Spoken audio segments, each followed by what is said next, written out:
অর্থের জোর নাকি অদৃশ্য শক্তির কারণে বিলোনিয়াতে কোটি টাকার উদ্ধার করা সামগ্রী আগরতলা নিয়ে যাওয়ার চেষ্টা।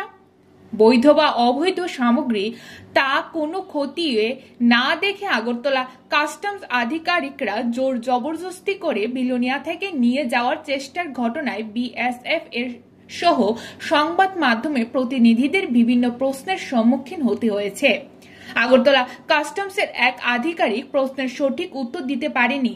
অবশেষে অদৃশ্য শক্তির কাছে মোবাইল ফোন আগরতলা কাস্টমস আধিকারিকের। অদৃশ্য শক্তির ইশারায় নাছরবান্ধে গাড়ি ভর্তি উদ্ধারকৃত সামগ্রী আগরতলার উদ্দেশ্যে নিয়ে যাওয়ার সময় বিলোনিয়া প্রশাসন গাড়ি দাঁড় করিয়ে আগরতলা আধিকারিকের সাথে কথা বলে কালীনগর থেকে আবার নিয়ে আসে বিলোনিয়া কাস্টমস অফিসের সামনে।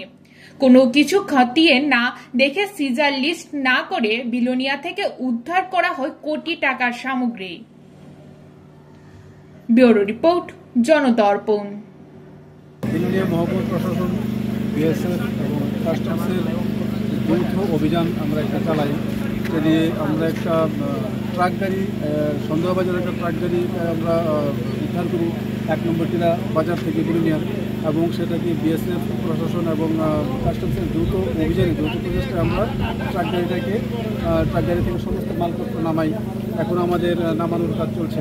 এখানে প্রাথমিকভাবে দেখতে পাচ্ছি যে বৈদেশিক কোনো একটা কোম্পানির সিগারেট পাওয়া গেছে, যার মূল্য প্রায় 50 লাখ টাকার মতো হবে, এবং প্রচুর কাপড় পাওয়া গেছে যেগুলির কোনো বিল গাড়ির ড্রাইভার আমাদেরকে দেখাতে পারেনি। সিগারেটের কোনো বিল দেখাতে পারেনি।